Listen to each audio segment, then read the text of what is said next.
So tayo po'y tumama na sa ating mensahe po sa hapon ito. Dito po'y may kaugnayan sa isang karunungan na ating mababasa sa Proverbs chapter 30, 7 to 9. Ito pong mga aklat na ito, ng mga kawikaan, ito po'y koleksyon ng mga kawikaan. At ito po ay nagpapakilala ng karunungan na maaari natin gamitin sa bawat antas ng ating pamumuhay. Pero ang makikita natin din po dito, ito yung mga kawikaan na nagbibigay po ng karunungan para natin palakihin ang ating mga anak sa unang bahagi. Pero ito po ay patungkol sa buhay. Ang nagsulat po ng kawikaan na ito ay ang pangalan po niya ay si Agur o Agar. Kung ano naman po yung pagbigkas dyan. Ang mga salita ni Agur. Doon sa English, the wisdom of Agur. Basahin po natin. Dalawang bagay ang sa iyo aking hinihiling. Bago ka mamatay ay huwag mong ipagkait sa akin. Ilayo mo sa akin ang daya at ang kasinungalingan. Huwag mo akong bigyan ng kasalatan o kayamanan man. Pakain mo ako ng pagkain na aking kinakailangan. Baka ako'y mabusog at itakwil kita at sabihin ko, sinong Panginoon? O baka ako'y maging dukha at ako'y magnakaw at ang pangalan ng aking Diyos ay malapastangan. Ito po yung karunungan na sinasabi ni Agar. So, wag mo akong bigyan ng kasalatan. Yun po ay larawan ng kahirapan. Huwag mo kanyang bigyan ng kayamanan, sabi po rito. O kayamanan o kasaganaan. So, ito yung isang bagay na nagbibigay sa atin ng kaisipan. In other words, yung dalawang bagay na yan ay maaaring maging masama para sa atin. Kung tayo naglilingkod sa Panginoon, bakit itong taong ito, sabi niya, inihiling niya sa Diyos na huwag siyang bigyan ng kasalatan o kayamanan man ganyan. So ito po ang ating bigyan pansin sa ating pag-aaral. Ito po is in English, binasa po na sa Tagalog. So yung karunungan ni Agur. Ang mga salita ng taong ito, siyempre kinasya ng Espiritu Santo, ay hindi nagsasabi na ang mga tao ng Diyos ay maaaring hindi mayaman o hindi mahirap. Hindi totoo yun. May ilang mga Kristiyano ang may kasaganaan o mayaman at meron mas nakararami na mas mahirap. Dito po sa ating kapulungan, wala naman tayo nakikita gano'n. Wala naman tayo nakikita napakayaman. Wala rin tayo nakikita napakahirap. So ito'y dapat nating pagpasalamat. So yung sinasabi ni Agar na huwag mo akong bigyan ng kasalatan o kayamanan, hindi na hulugan na may walang Kristiyanong dadalas ng kasalatan o walang Kristiyanong makakadalas ng kasaganaan. Hindi na sinasabi niya. Kundi, hindi rin sinasabi ng pangusap na ito ng ating kayamanan o ating kasalatan ay bunga ng mga makasalanan o mga pagpili. Hindi rin. May mga tao pinanganak na mahirap. Wala silang kasalanan doon. May mga tao naman ay pinanganak na namanan nila yung mga pilak na kutsara tinidor. Mayaman sila. Hindi ba kasi kasalanan doon? Pero may mga tao nagiging sagana dahil sa kasalanan. O may mga tao nagiging mahirap dahil sa kailang kasalanan. Pwede na uhulugan kung tayo mahirap, ay nagkasala ka. O kung ikay mayaman, ay nagkasala. Hindi sinasabi ng kawikaan ni Agur. Pero siya nagbibigay ng diin. Kung anong kalagayan natin, kung tayo man ay nasa kalagayan ng kulang-kulang pinagkasiya, nagkamaling kamay. Kung nasa kasalatan man tayo, o nasa kasaganaan man tayo, ano ang dapat nating kaisipan bilang mga Kristiyano at bilang mga anak ng Diyos? Anong naaayon? Kung ano man ang kalagayan natin, anong naaayon? Anong dapat lagay natin sa ating kaisipan? Dahil yung dalawang kalagayan na yan, ay pareho may panganib. May panganib ang kasaganaan. At the same time, meron din panganib ang pagiging dukha o kasalatan. Ano yung panganib ng kayamanan? Pagkikita natin, may panganib. Bakit? Dahil pinakikiusap niya sa Diyos, sabi niya, Huwag mo ako bigyan ng kasalatan o kayamanan ng ganyan. Kung ito yung mga bagay na walang panganib, bakit ayaw niyang mapunta sa kalagayan na yun? So ito ang sinasabi nito, kung tayo po ay maging sagana kanya. Sa verse 9, baka ako'y mapusog at itakwil kita at sabihin ko, sinong Panginoon? Ganyan. Sabi, may pagkakataon, pag tayo po ay nakarating sa kasaganahan, maaaring makalimutan natin ang Diyos.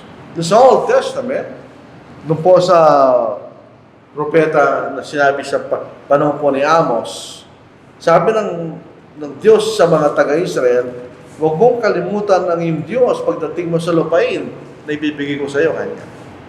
Na doon ay tadalas sila ng kasaganaan, magkakaroon sila ng mga pag-aari na hindi na pinagpaguran kanya. Magkakaroon sila ng mga tahanan na hindi tinayo, at magkakaroon sila ng mga bukid na hindi nila binungkang kanya. Baka sa gitna ng kasaganaan, ay malilimutan mo kanya ang iyong Panginoon. Yun isa sinabi ng Diyos sa bansang Israel bago sila nakarating sa lupain na ipinangako sa kanila. So, hindi posible. Pag dumating tayo sa kasaganaan, maaaring makalimutan natin ang Diyos. Dito po sa Mateo chapter 19 verse 24, ito po isang pamosong talata. Pinag-aawayan nila yan. May nagsasabi na sa lugar po ng Damascus, may isang masikip na gate na ang pangalan ay Needle. Hindi totoo yun. Inimbento lang nila yun. Ito po ay isang talinhaga na tawag po natin na hyperbole. Ito po yung exaggeration just to emphasize. Hindi naman talaga makakapasok ang kamelyo sa mata ng isang karayom. Itong drawing na ito, kung totoo yan, baka microscopic yung kamelyo para makapasok sa mata ng karayom. Napakaliit, no? Di ba? Kung sa isang napakaliit na butas ay makakapasok yung kamelyo, mas mahirap kaya sa mayaman na makapasok ka rin ng Diyos. Kanya. Ito tulad na nabasa natin. At sinasabi ko sa inyo, mas madali sa isang kamelyo na pumasok sa mata ng karayom kaysa sa mayaman na pumasok sa karin ng Diyos. Kanya. Binibigyan ng diin ng Panginoon na mas mahirap sa isang mayamang tao ang makapasok sa karin ng Diyos. Kaya makikita rin nyo sa Korinto, sa lupay po ng Korinto, sabi ni Pablo, tignan nyo inyong mga pagkatawag kanya. Hindi marami sa kanila ay nabibilang sa mga tanyag at mayayamang tao kanya. Kundi kayo ordinaryong mga tao kanya. Yan ang sinasabi niya. Tingnan po natin talata. Sa verse 26 ng 1 Corinthians chapter 1. Sapagkat tignan ninyo inyong pagkatawag mga kapatid, kakaunti sa inyong matatalino ay sa pamantayan ng tao. Hindi marami ang makapangyarihan, hindi marami sinilang na marangal kanya. So yan ang makikita nating karakter ng mga tao na sa kaharian ng Diyos. So dito nakikita natin ang dakilang kayamanan, maraming kayamanan ay maaari maging balakid o distraction para sa isang matapat na paglilingkod sa Diyos. Maaari kung hindi tayo nag-iingat. So yun ang kikita natin na mas challenging kung tayo po ay sagana sa kayamanan na makapasok sa kaharian ng Diyos. So yan ang isang panganib ng kayamanan. Hindi natin sinasabi kayamanan masama. Pero may panganib kung hindi natin titignan sa tamang paraan. No, sabihin ng Panginoon, mas madali sa isang kamelyo pumasok sa mata ng karayom kaysa sa maya pumasok ka rin ng Diyos. Hindi sinasabi ng Panginoon na imposible para sa isang mayaman na sumunod sa Diyos. Hindi yan sinasabi yun. Mas mahirap lang kanya. Dito sa Pangalawang Pedro, 3 kabanata. Ito po, binabagit ni Apostol Pedro, si Apostle Paul. Tingnan siya, Apostle Paul ang kumbaga, sa lahat ng mga apostol, siya ang pinakamarunong. Siya nag-aral. Dito po sa 2 Peter chapter 3, verse 15, verse 16. At ang inyong ituring ang pagtsatsaga ng ating Panginoon bilang kaligtasan. In other words, hindi pa niya pagdating kanya, ituring nyo na pagkakataon sa kaligtasan. Yun ang sinasabi ni Pablo. Gaya rin ng ating minamahal na kapatid na si Pablo, ayon sa karunungang binigay sa kanya ay sinulatan kayo. Gayon din naman sa lahat ng kanyang mga sulat na sinasabi, ang mga yon, ang mga bagay na ito, doon ay may mga bagay na mahirap unawain, na binabaluktot na mga hindi nakakaalam at na mga walang tiyaga. Gaya rin naman ng kailang ginagawa sa ibang mga kasulatan sa ikapapahamak din nila. Ang gusto nating bigyan din dito, may mga bagay na mahirap unawain, na hindi nangangahulugan, na hindi mo maintindihan. Challenging lang. Kailangan mo ng effort para maunawaan mo yun. Ganon din ang sinasabi na hindi imposible para sa isang mayamang tao na sumunod sa Diyos at makapasa kanyang kaharian. Mas mahirap lang. Ano dapat nating isipin? Kailangan lang nating kilalanin yung panganib. At labanan natin. Nalalaman natin na ang hindi tamang pagtingin sa kayamanan ay magiging balakid sa ating paglilingkod. So kailangan lang natin kilalanin yun at labanan natin. Para tayo makapasok, kung kayo mayaman, para makapasok ka sa kaharian ng Diyos. Kailangan natin bigyan ng priority ang kaharian ng Diyos at ang kanyang katuwiran. Dito sa Matthew chapter 6, ito po isang kabanata na ang Panginoon po ay nagtuturo kung ano ang dapat nating ipunin kayamanan habang tayo nabubuhay. Huwag tayo magulumihanan sa mga bagay nating pangangailangan dahil di pinababayaan ng Diyos kanya mga ibon sa pupungwit, hindi na tayo pababayaan ng Diyos kanya. At dito po sa talatang papasahin po natin, nakalagay po sa English, ngunit hanapin muna ninyo ang kanyang kaharian at ang kanyang katwiran at ang lahat ng mga bagay na ito ay pawang idaragdag sa inyo. Kaya huwag din yung alalahanin ng bukas, hindi na ang ulugan na hindi natin pag-ahandaan, huwag natin alalahanin kanya.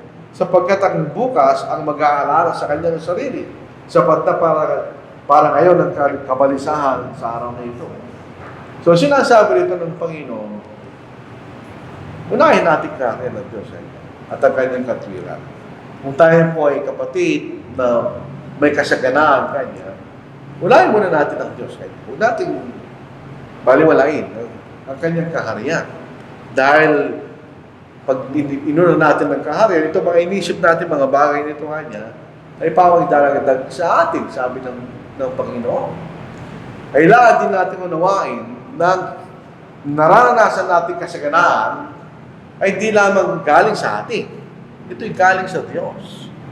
Ang tendency, kung ikaw ay sagana, para wala ka ng pangangailangan, ikaw naging self-reliant, parang pumapasok sa iyong kaisipan na hindi mo kailangan ng Diyos. Kaya nga po sa mga mayayamang bansa, mabuti na lang, hindi tayo kabilang doon. Meron ding maganda na hindi tayo ganon. Dahil sa mga mayayamang bansa, dahil sila mayayaman sa material na mga bagay, maraming hindi naniniwala sa Diyos. Dahil, siyempre, paano nga nila isipin ng Diyos kung lahat ng bagay nasa kanila na?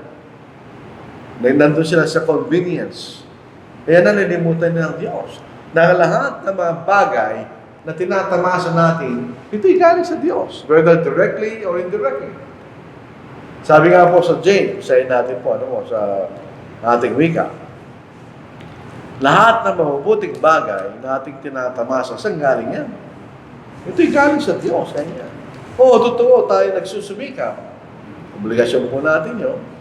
Pero ang Diyos ay nasa likod natin kung tayo ay mga Kristiyano naglilingkod sa Kanya. Ito pagbabasa sa wika po natin. Ang bawat mabuting kaloob at ang bawat sakdan na kaloob ay pawang buhat sa itaas na nanggagaling sa Ama ng mga ilaw na sa Kanya ay walang pag-iiba o ano naman ang pagbabago. So, maasahan natin ang Diyos dahil di naman siya nagbabago Kanya. Yung mga pangako niya, nabibigay sa atin. So, sinasabi ni Santiago, lahat ng mabubuting kaloob at sakdan na kaloob, galing sa taas Kanya. Galing sa Diyos. yung ating buhay, yung ating kalusugan, yung ating mga kasagana mga bagay, galing sa Diyos yung kanya. Siya ang bibigay sa atin, siya rin ang pwede mag-alis. Sabi nga po ni Job, sa Old Testament, ang Diyos ang nagbibigay, siya rin ang nag-aalis kanya. So siya ang lahat dapat nating ilagay sa ating kaisipan. Lahat ng mga biyayang ito na aking tinatamasa ay galing sa Diyos. Hindi lang galing sa ating sarili. Kasi ang danger ito, baka isipin natin, ako'y nagsusumikap sa aking sarili, hindi ko kailangan ng Diyos. Kailangan natin ilagay sa ating kaisipan, kaya naman ang ating susumikap, eventually, lahat ng mga bagay ay galing sa Diyos. Ang biyayang tinatamasa natin ay galing sa Diyos. Kailangan din natin isipin ang mga bagay na ito na binibigay sa atin ng Diyos. Ito yung pagkakataon, opportunity.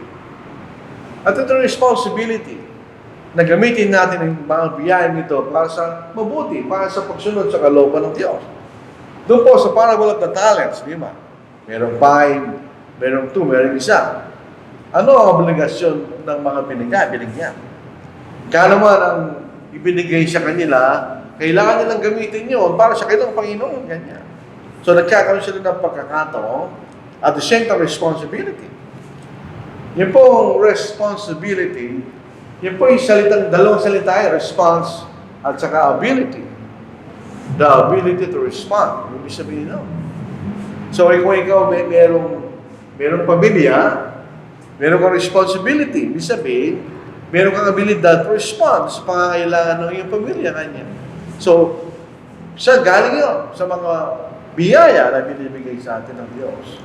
Kung tayo sagana, the more ang opportunity and the more is the responsibility.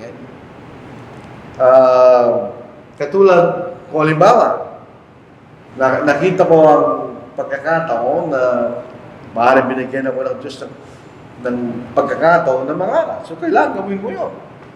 Otherwise, sasagutin mo sa Diyos pagdating ng araw. Although may pagkakataon ka, may kakayahan, hindi mo ginamit, yun ay kakulangan sa atin, di ba? Sabi nga po sa Acts chapter 20, it is more blessed to give than to receive. Hindi natin sinasabi yung pagka tumanggap ka, ay di biyaya. Biyaya yun. Pag may tumulong sa, biyaya yun. Pero mas may biyaya, yun nagbibigay. Dahil meron siyang ibinibigay. Meron siyang pagkakataon na tumulong doon sa iba. Ano ba? Sa Galatians 6:10, ito ba yung ginagamit sa maling paraan ng ibang mga kapatid? Hindi po tumutukoy sa iglesia yan.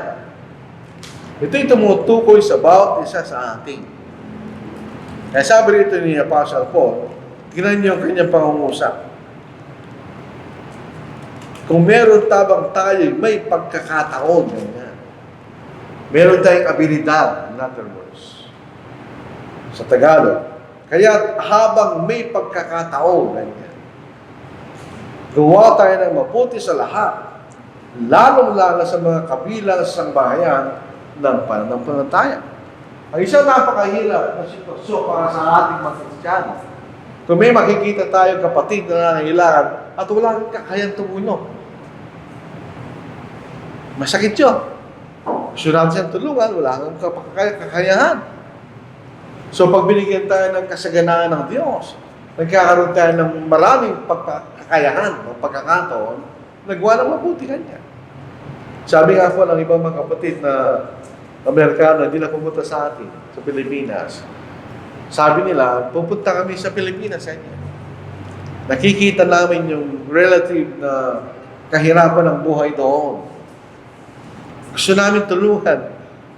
Wala kaming pagkakataon. Habang nakikita namin nila yun, sila'y nalulungkot. Kaya hindi na sila pumalik. Yung iba hindi na pumalik. Dahil wala silang pagkakataon. Tingnan niya sa pangalawang Corinto, chapter 8, verse 12. Saan tayo titimbangin ng Diyos? Hindi tayo titimbangin ng Diyos sa mga bagay na wala tayo. Doon sa mga bagay na meron tayo. Sige, basahin po natin. Sa Corinthians 8:12. 2 Corinthians.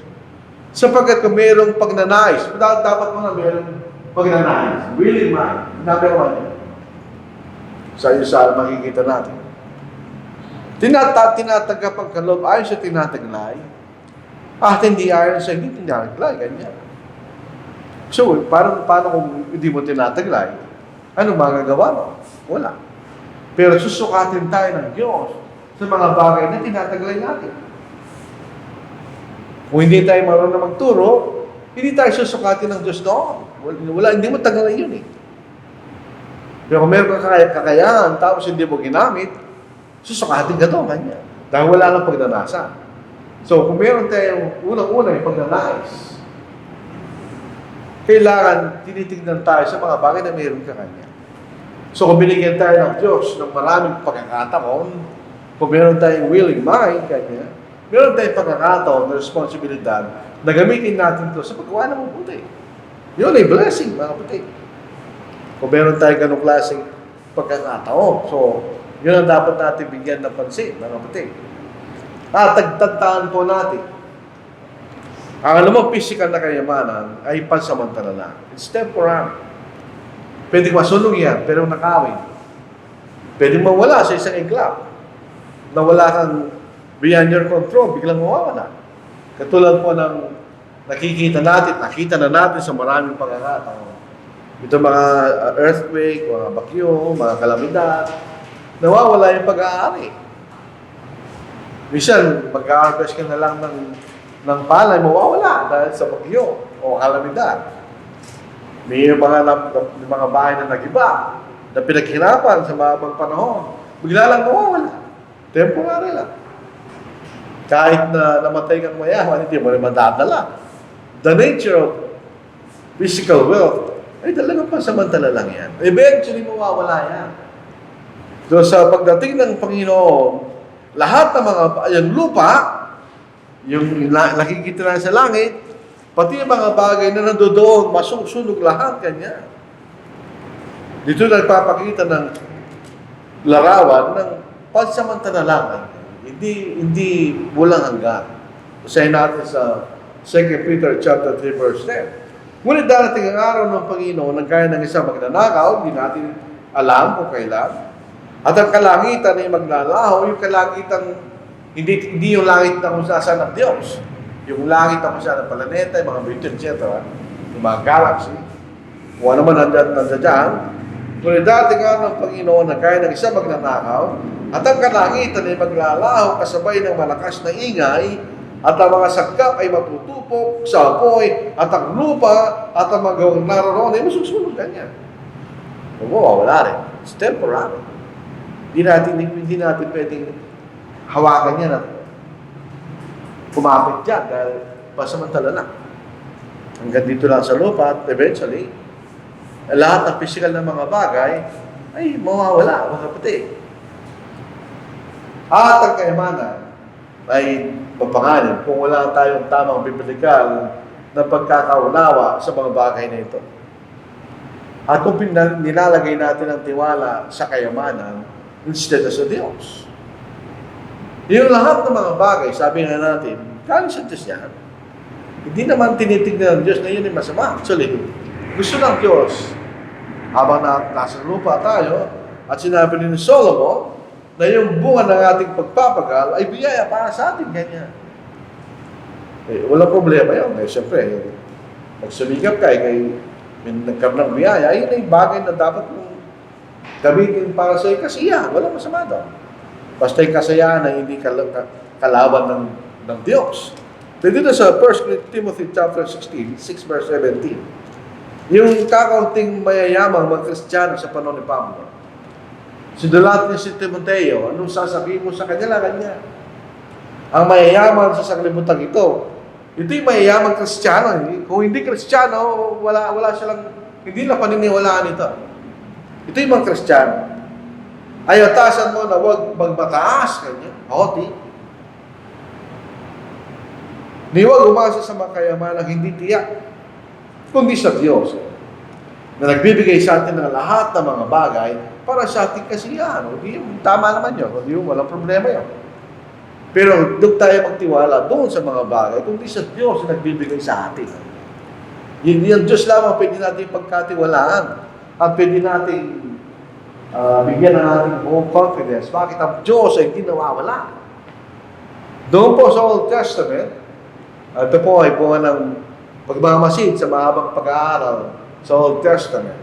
Kapag ang Diyos ay nangangako, pag ang Diyos ay nakikipagkatipan, ang ginagamit niyang pangalan ay yung YHWH. Hindi niya pasinin niyo habang binabasa niyo Old Testament. Bakit yun ang ginagamit niyang pangalan? Dahil ang YHWH, ang Jehovah, sa ibang salin, o Yahweh, ang ibig sabihin niyan, Yahweh palagi umiiral kanya. So, palagi siya nandun. Pag siya nangako, ang sinasabi niya, maniwala kayo sa akin, nandito lang ako palagi. Pag tao ang nag-ako sa atin, paano kung namatay siya? Saan yung pangako niya? Wala na. Patay na siya eh. Pero ang Diyos hindi siya namamatay. Palagi siya doon. Kaya siya lamang ang pwede natin talagang pagtiwalaan, nabigay natin ng trust sa Diyos lang. Siya nagbibigay. Balikan natin yung sinabi ni Job. God gives, God takes away. Ganyan. Sa Diyos, galing lahat yan. Kung nagtitiwala tayo sa Diyos, gagamitin ng Diyos ang karunungan niya para ibigay sa atin ang mga bagay na kaya nating dalhin. Doon sa parable of the talents, yung talents, hindi abilidad yun. Yun ay pera. Sinabi lang talents, pero pera. Bakit 5 to 1? Bakit di pare-pareho? Dahil binigay ng Diyos ayon sa kakayahan ng bawat isa niya. Yun ang prinsipyo ng Diyos. Kaya hindi tayo pare-pareho. Dito sa Matthew 25, verse 15, ang isa'y binigay ng 5 talento, so mas marami yun. Ang isa'y 2, at ang isa'y 1. Ang isa lang. Pero mapapalit ang Diyos? Wala. Anong basihan niya? Sa bawat isa'y ayon sa kanyang kakayahan. Pagkatapos siya, lumayo na siya sa paglalakbay. So, yun ay nasa karunungan ng Diyos. Kung naman taglay natin ngayon, yun nasa karunungan ng Diyos. Kasi baka naman, bigyan tayo ng kasaganaan, tapos mawawala ka sa Diyos. Ngayon, kung hindi na kabibigyan ng kasaganaan, baka mawala ka lang sa akin, ganyan. So, yun mang dapat ilagay natin ang tiwala sa Diyos. Hindi sa ating kayamanan o kasaganaan o anumang pag-aari na meron tayo sa mundong ito. Balik po tayo sa kabila. Nung sabihin ng Panginoon sa Matthew chapter 5, mapapalad ang mga blessed are the poor in spirit. Hindi yung poor sa pag-aari. Hindi mapagkumbaba, yung sinasabi niya. Merong danger ang kasalatan. Mas gusto ng tao, human nature, na hindi siya nahihirapan kasi nahihirapan siya. Sino naman ang tao gusto kasi nahihirapan? Tatanungin mo yung mga tao, hindi sila sasagot na gusto tayo maging mahirap. Ayaw nila yun. Na majority ng mga tao gusto nila, kung hindi man sila mahirap, ay hindi sila nahihirapan. So mayroong panganib ng pagiging sobrang kasalatan. Kung sa kasaganaan ay panganib sa ating mga kaluluwa. Ang nag-iisip yung iba, baka kung kayo mahirap kanya, ito naman ay makakatulong sa iyo pananampalataya. Hindi rin. Not necessarily. Tingnan po niyo ang sinasabi ng yung si Agor. Hindi rin niya gusto ang kasalatan. Dahil, meron din panganib doon. Meron panganib ang pagkakaroon ng kasaganaan at the opposite, totoo rin. Meron ding panganib yung kasalatan o kahirapan. Bakit? May mga pagkakataon na napapanood natin sa balita na may nagnakaw, nagboda. Pag tinanong sila ng polis, wala akong ipapakain sa pamilya ko. Baka totoo yun. Totoo nangyayari yun, mga kapatid. Dahil sa sobrang kasalatan, yung ibang mahirap, sila ay napoforce, nagawa ng masama. Kahit yung mga, dyan sa mga nagtatrabaho dyan sa balibago na yan, pag tinanong mo sila, hindi naman nila gusto yun. Na-perse lang sila doon sa ganong klaseng kalagayan. They were forced. Wish at niloko lang sila. So So, kung ikay mahirap, minsan, nagagawa ka ng hindi maganda para magkaroon ka na ng papakain sa iyong pamilya. Totoo yan. Kaya nga sa mga sobrang mahirap na lugar, yung crime rate ay mataas. Pero sila naggawa ng masama para lang meron silang maibigay sa kanilang pangangailangan. Yun ay totoo. Okay. Hindi natin may tatatwa yun. Kaya kung ikay ayaw din ng ni-occur kanya na siya magkaroon ng kasalatan, hindi dahilan ng kahirapan para magnakaw ka. Hindi dahilan yun. Kasi pag sobrang kasalatan at ikay gawa ng masama, nilalapastangan natin ang pahal ng Diyos. Dahil hindi gusto ng Diyos yun. Tingnan po sa Efeso, sa ika-4 na kabanata, sa talatang ika-28, ang nagnanakaw, yung mga magnakaw pa kanya. So, kung pinagbabawalan, di masama. Ang nagnanakaw, yung huwag na magnakaw pa. Kundi magtrabaho, gawa siya na sa pamagitan ng kanyang sarili mang kamay ng mabuting bagay, upang siya may bahagi sa nangangailangan. So, ang gawin, yun yung sinasabi sa bayan. Hindi yun pinapayagan ng Diyos. Kalapastanganan kung gagawin natin yun sa larangan po ng Diyos. Hindi mo kinakailangan magnakaw para meron ka maipakain. Minsan meron tayo nakikita ang nangangalakal. Yung nagkukuha ng mga bote-bote, plastic. Walang masama doon. Yun ang tanging paraan na alam niya para huwag siya magnakaw. At meron siya maipakain sa kanyang pamilya o sa sarili niya kung wala sa pamilya. So, kinakailangan nating kung walang paraan. Kailangan tayo magtrabaho. Hindi naman ibig sabihin na tayo walang pinag-aralan, ay hindi tayo makakita ng pinagkakakitaan sa buhay na hindi masama. Sa pangalang Thessalonica, ang sabi niya, Pastor mo, ito yung prinsipyo ng Kristiyano. Ang ayaw magtrabaho, ay magagawa niya. Huwag ayaw gumawa, ay magtrabaho, huwag kumain.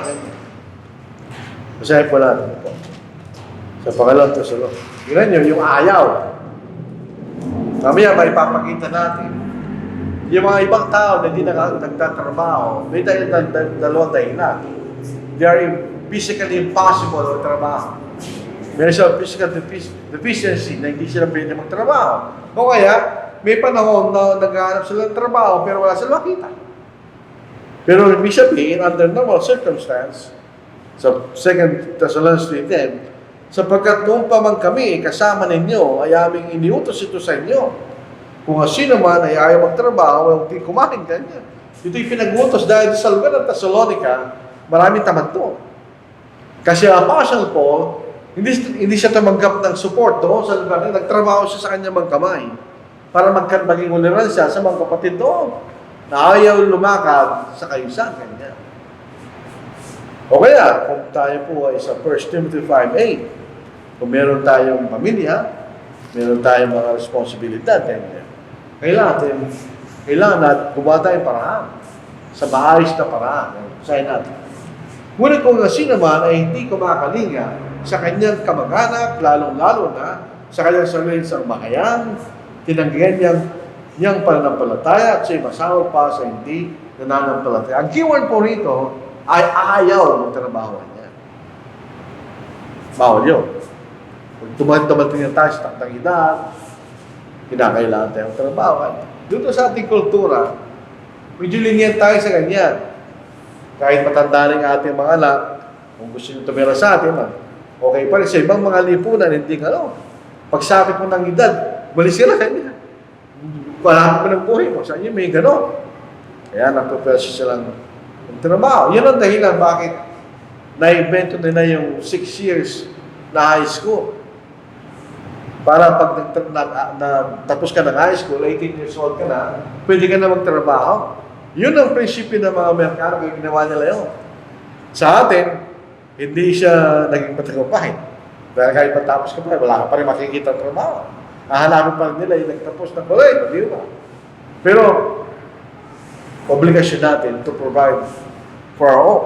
Kung ikaw may nag-iisa, O kayo may pamilya. Pero hindi kaya kailangan magnakaw para meron kang maipakain sa sarili mo o sa iyong pamilya. Hindi tama yung ganun kaisipan. May mga tao, ito sinasabi natin, may mga tao gustong magtrabaho but is physically unable to work. May sakit. Meron siya sakit, hindi siya pwede yung trabaho. O kaya, sa isang pagkakataon, pasamantalang panahon, hindi siya nakakita ng trabaho. Anong gagawin niya? So, pwede natin tulungan yun. Yun ang dapat tulungan. Yung mga taong na hindi sila physically able na magtrabaho. Kailangan sila ito. Sino tutulong sa kanila? Sa pamilya. Kung meron tayong kamag-anak na gano'n, tulungan natin sila.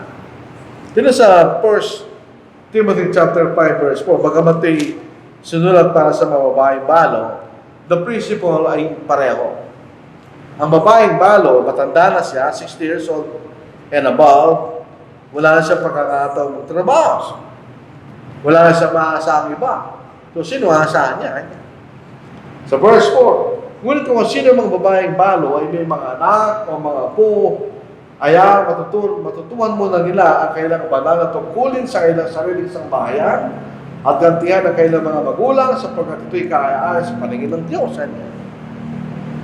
So, meron tayong mga matanda ng ating magulang, hindi siya makapagtrabaho, tulungan mo siya. Yun ay nangarapat natin. O meron tayong kamag-anak na hindi makapagtrabaho, kahit siya magtrabaho, dahil physical and able, tulungan natin siya. Ganyan. Obligasyon ng pamilya yun. Yun yung matiwalag po yan. O kaya, yung ibang mga tao na willing na tumulong. Ngayon sa Luke chapter 16 verse 19, ito yung kabaliktaran. Si Lazarus, naghahanap siya ng tulong doon sa mayaman. Kahit lang yung pagkain na nahulog sa dulang ng mayaman, ganyan. Na wala siya kakaya, may sakit siya. Hindi natin ako ng sakit niya, pero meron sa mga sugat sa kanyang katawan. Sino naman tatanggap ng trabaho sa ganung tao, di ba? O kaya, sa isang limitadong paraan, sa mga iglesia. Yan ang dahilan bakit meron tayong kapangyaman para matulungan natin sa pansamantalang paraan yung kapatid na nangangailangan. Dito sa Acts chapter 11 verse 29, ito'y sa panahon ng kalamidad. Nagkaroon po ng malawakang kagutuman sa buong mundo at tinulungan ng mga kapatid sa Antioch, yung iglesia sa Antioch, yung mga kapatid na nasa Judea na nangangailangan. Pasamantala lang yun dahil may pasamantalang kagutuman. Pag nawala na kagutuman at meron silang pagkakataon ng trabaho, hindi sila tutulungan. Ibasahin pa natin. Ang mga alagad ayon sa kakayahan ng bawat isa ay nagpasyaw at padala ng tulong sa mga kapatid na naninirahan sa Judea. At kailan ginawa ito at pinadala nila sa matatanda sa pamagitan ng magkabay ni Bernabe at Saulo. So, tinulungan nila yung magkapatid sa Judea. Ganyan din po sa Romans 15 verse 26. Ito po yung pag-ikot ng buhay. Once upon a time, kung maalala natin, sa Acts chapter 2, nagsisimula pa na ang iglesia. Yung mga taga-Jerusalem na may pag-aari, pinagbili nila kailang mga pag-aari at ibinigay yung kabayaran ng pag-aari sa pahana ng apostol para tulungan yung mga kapatid na nangangailangan. Dahil karamihan po ng mga kapatid doon, hindi taga-Jerusalem. Sila yung galing sa iba't ibang bansa, nagaling sila ng langit. So, dahil kailangan nila manatili doon para maturuan ng mga apostol, siyempre tapos na yung kailang pananatili, tapos na yung kailang budget. Ganun ang turista, di ba? Meron ka lang limited na budget sa yung limitadong pagtira sa isang lugar na pinapasyalan mo. So, kailangan silang tulungan na bumaligtad. Nagkaroon ngayon ng mga kapatid sa Jerusalem na nahihirapan. So, sinong tumulong sa kanila? Maaaring yung tinulungan nila nung nakarang panahon. Ito po sa Romans chapter 15 verse 26. Ito ang ating mababasa. Si Pablo, dinala niya yung mga tulong na nakalap niya kasama yung mga representative ng mga tumulong na iglesia. At sila yung pumunta sa Jerusalem. Basahin po natin sa verse 26. Sapagkat minabuti ng Macedonia at na Kaya, nagawa ng isang ambagang laan sa mga tuka sa mga banal na taga-Jerusalem. So pansamantalang nangangailangan sila ng tulong dahil sa kailang kahirapan. So tinulungan sila na mag-iglesia sa Macedonia. At meron ding obligasyon ng iglesia sa mga tunay na babaeng bao. Ito yung mga babaeng namatay ng asawa, wala na silang maasahan. Pwede siyang tulungan ng iglesia tulad ng ating nababasa. So meron tayong babaeng balo, nakamag-anak, tulungan natin siya para magpapigatan ng iglesia para matulungan niya yung talaga mga babaeng bao kanya na wala na maasahan. So ito yung mga pagkakataon na siya sa kahirapan, pwede kang tulungan. Pero under normal circumstance, kailangan tayong magtrabaho. Nandito po isang interesanting bahagi. Doon po sa English kanya, desire his portion. Sa Tagalog, para mas maganda ang pagkasali niya. Pakain mo ko ng pagkain na aking kinakailangan. Ganyan. Yung pagkain na aking kinakailangan. Yun ang sinasabi niya. Feed me with the food that is my portion. Ng aking kinakailangan. So itong taong ito, wala siyang pagnanasa sa mga bagay na mayroon yung iba. O yung mga bagay na wala siya, o mga bagay na hindi niya kayang magkaroon. Kailangan natin tanggapin sa mundong ito ang limitasyon natin. Diba? Mag-iisip ka. Diba? Ako nag-iisip ako. Magpapagawa ka naman. So, hindi ko kaya gawin yun. Kahit ano pa ang gawin ko, hindi ko magagawa yun. Hindi ko wala akong kaya doon. O yung mga bagay na wala ka. So, walang problema yun. Huwag mong isipin kung mga bagay na wala ka. Minsan, minanuloko ko yung pisan ko na matandang lalaki. At di ka mag-asawa. Sabi niya sa akin, bakit mo ko pinoproblema?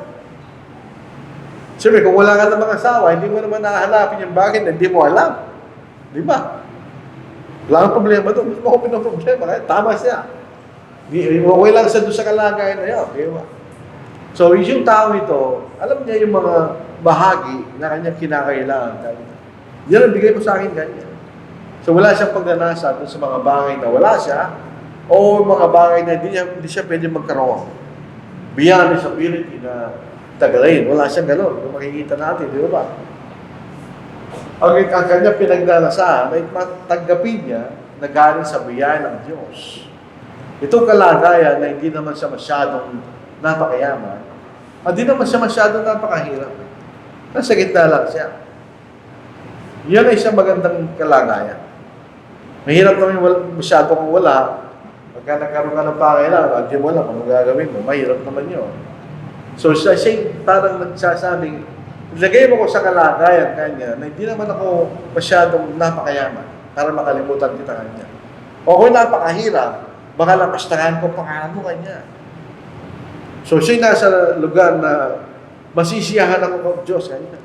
Na ako pa rin naglilingkod sa'yo. Parang yun ang sinasabi ng taong ito. Hindi ba makikisa pagbabasa natin? So, ito yung attitude ng contentment. Parang walang Tagalog yun. Yung contento, hindi naman Tagalog yun. Parang ginawa ng Tagalog yung contentment. Diba? Parang walang Tagalog. Itong salitang ito. Ang contentment, ito yung pagkakaroon, hindi ito fatalistic na kaisipan, dito na lang ako, hindi gano'n. Ang contentment, kung ano meron ka, nagpapasalamat ka at kayo masaya. Hindi ibig sabihin, doon ka lalaki. Pero ano, meron ka kalagayan sa kasalukuyang panahon, hindi nagpapasalamat sa Diyos na kayo nasisiyahan na tunay niya. Sabi nga ni Pablo sa Philippians 4:11, that I speak in regard to need, for I have learned in whatever state I am to be content. Sabi, naranasan ni Pablo siya'y maghirap, o naranasan niya siya'y may kasaganahan kanya. Kung ano man ang kalagayan ko kanya, ako'y content. May nagpapasalamat sa Diyos. Di sa mga bagay, kung ano man ang taglay ko, sabi niya, Apostle Paul, di ba?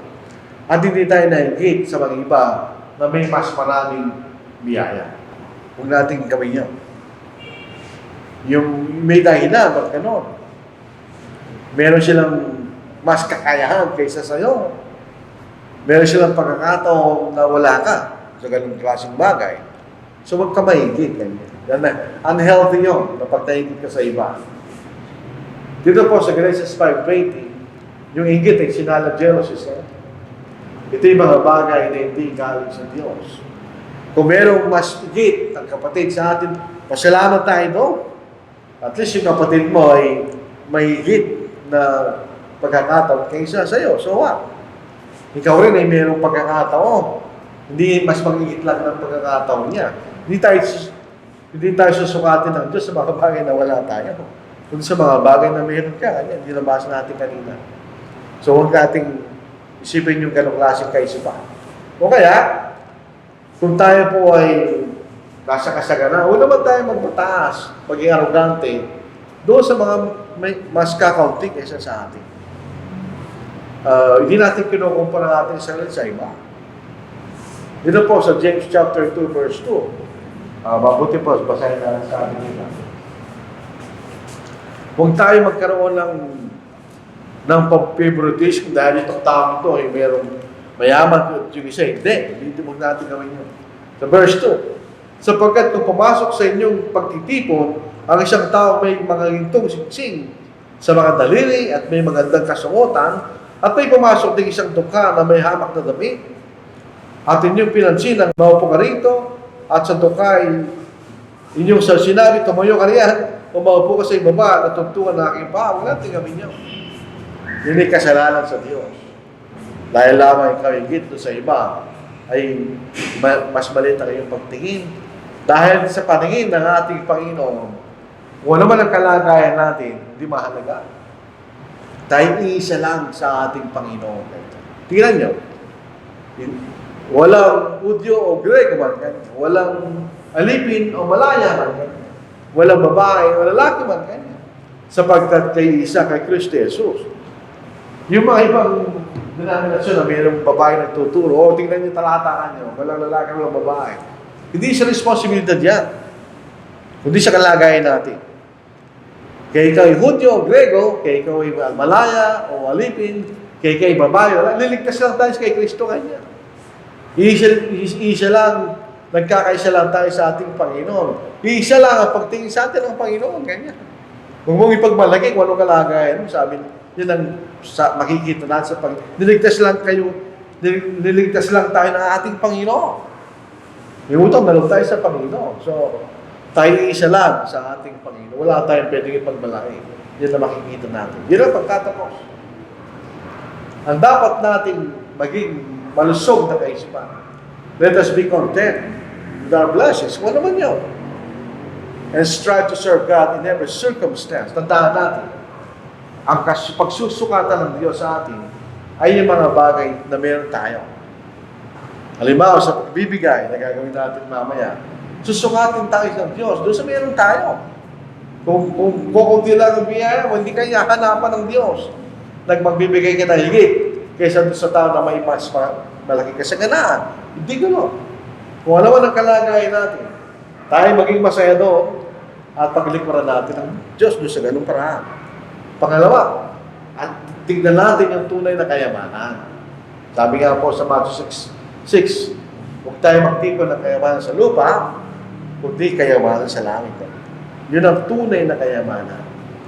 Yan ay pagbibigay ng gantimpala sa sinamang tapat kapag ka namatay na siya. Doon tayo pupunta sa langit. Doon tayo dapat pupunta. Wag sa ibang lugar. Doon. Yun ang ating punteriya. Yung makarating tayo sa tinatawag na langit.